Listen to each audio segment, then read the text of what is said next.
Thank you very much. This is a very exciting project. We're going to do something that will go rapidly, relatively inexpensively, and we'll make it better than it ever was, frankly. It'll be something that people are going to be very proud of. Along with, in the bigger picture, a place called Washington, D.C.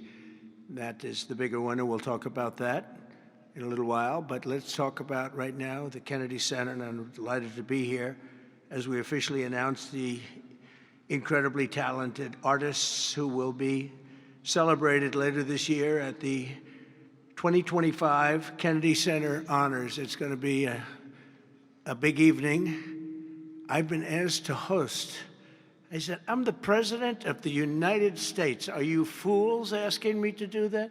Sir, you'll get much higher ratings. I said, I don't care. I'm President of the United States. I won't do it. They said, please. And then Susie Wells said to me, sir, I'd like you to host. I said, okay, Susie, I'll do it. That's the power she's got. But I just, so I have agreed to host. Do you believe what I have to do?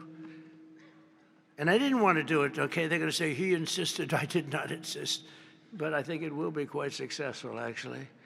It's been a long time. I used to host the Apprentice finales, and we did rather well with that. So I think we're going to do very well because we have some great honorees, some really great ones. Since 1978, the Kennedy Center Honors have been among the most prestigious awards in the performing arts. I wanted one. I was never able to get one. This year, it's true, actually. I would have taken it if they would have called me. I waited and waited and waited, and I said, the hell with it. I'll become chairman, and I'll give myself an honor. Maybe I'm going to honor, next year we'll honor Trump, okay? This year, the board has selected a truly exceptional class of honorees. I mean, really exceptional. First is country music star, actor, and producer George Strait.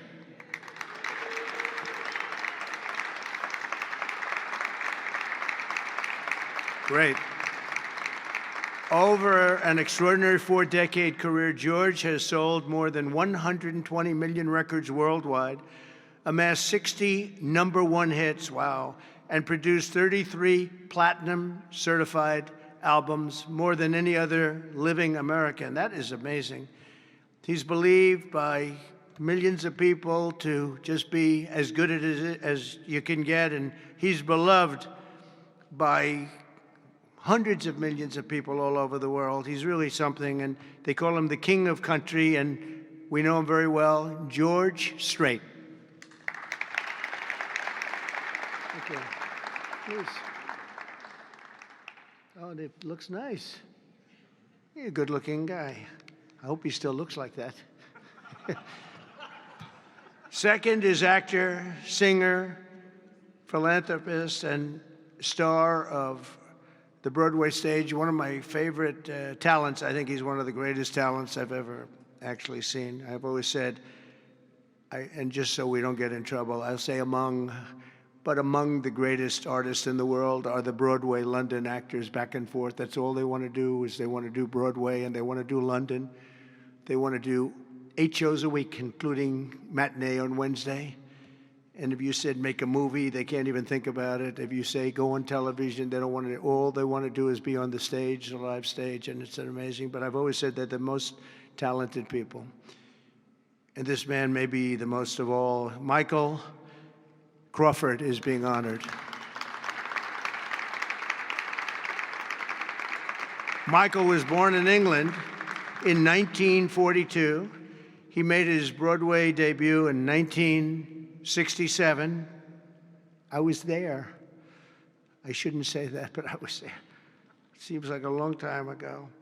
And he became an international sensation in the 1980s for his original portrayal of the Phantom of the Opera, one of the greatest ever, ever, ever, ever. You don't see him like that very often. Winning him the esteemed Tony Award for Best Actor in a Musical. He's won so many awards. Michael is truly a generational talent, had a voice that was unbelievable. It was unbelievable. There's never, I don't know, it's, Luciano Pavarotti had a very different voice. The power was incredible, magnificent. Michael had a different kind of a voice. These are just unbelievable talents. but Michael is very special and one of the greatest roles in the history of Broadway, and nobody did it like him. Michael Crawford, thank you very much. Great guy. Next, we look forward to honoring three-time Oscar nominee, Golden Globe Award winner, an action movie icon, and a friend of mine. He's a very unique man. He's somebody that doesn't do these things. I said, I wonder if he'll accept, because some people don't really want to be honored. They don't care. But he was very honored to be honored, I will tell you. He's a very special guy. A real talent, never been given the credit for the talent. There was nobody else could have done the roles that he did like he did them, not even close, and they've tried and they didn't work out too well. His name is Sylvester Stallone.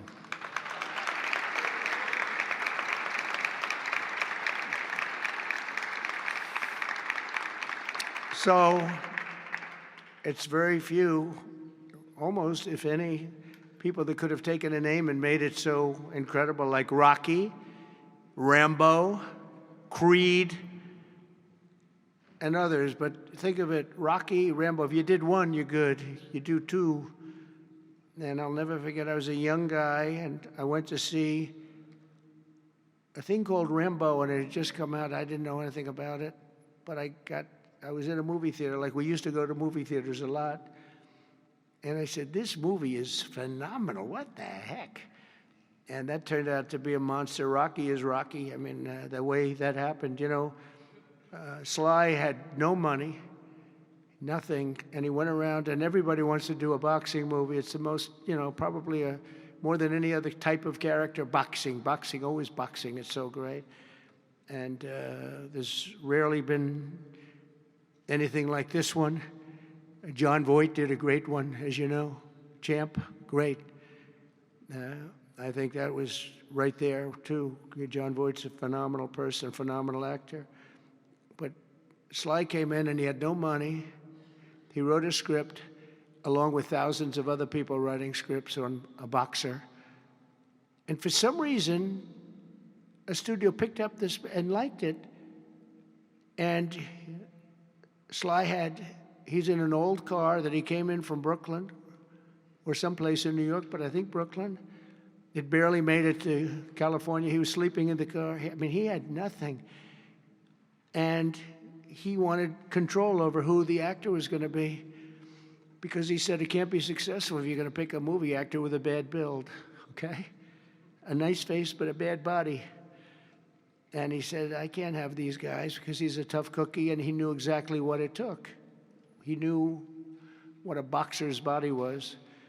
So they brought him one, and I won't tell you who it was, but it was a big name. But the chest wasn't exactly what you need.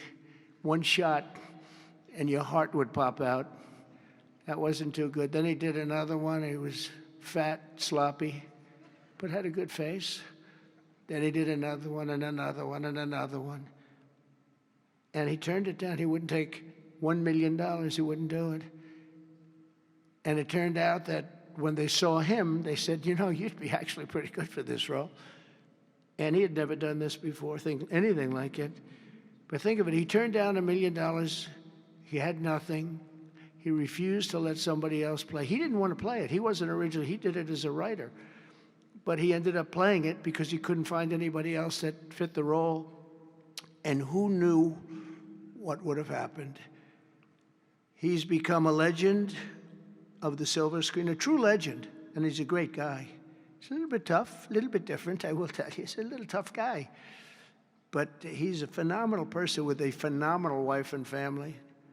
Incredible wife, incredible family.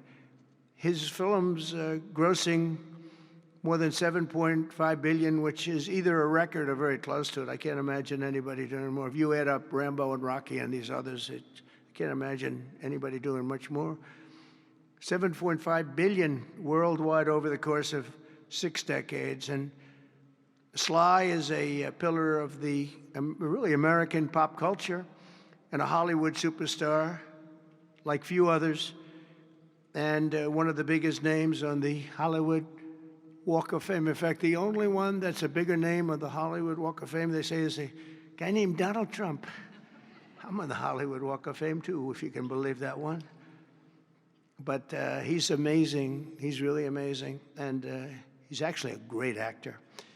Fourth will be together celebrating one of the most revered singers of the American disco era, Gloria Gaynor.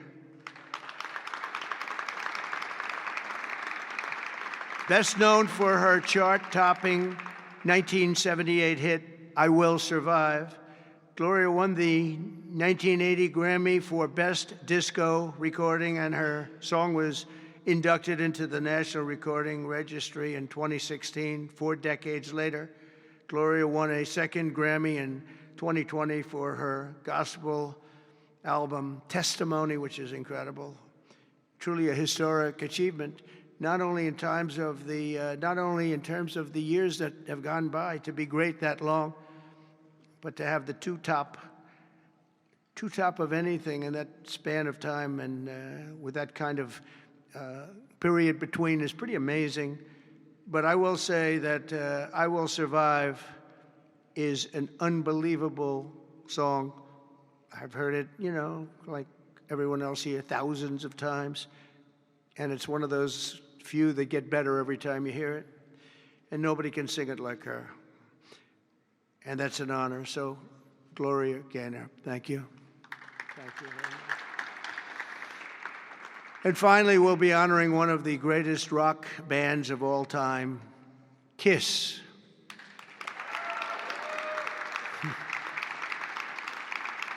So Kiss was formed in 1973 in New York City by founding band members, and incredible people, by the way, Paul Stanley, Gene Simmons, Ace Frehley, and Peter Criss. Kiss became a global phenomenon, sold more than 100 million records worldwide, and produced 30 gold albums and lots of other things they produced. They made a fortune. And they're great people, and they deserve it, and they work hard, and they're still working hard, and it's an honor to present Kiss. Thank you very much. Got it? Yeah. Thank you. And they're going to do something very special. Kiss is going to be here on a little bit before the show. I think they're going to do something very special. We're going to have a good time. The 48th Kennedy Center honorees are outstanding people, a standing group, incredible. We can't wait to celebrate the Kennedy Center honors. It'll be in December. It'll be on CBS.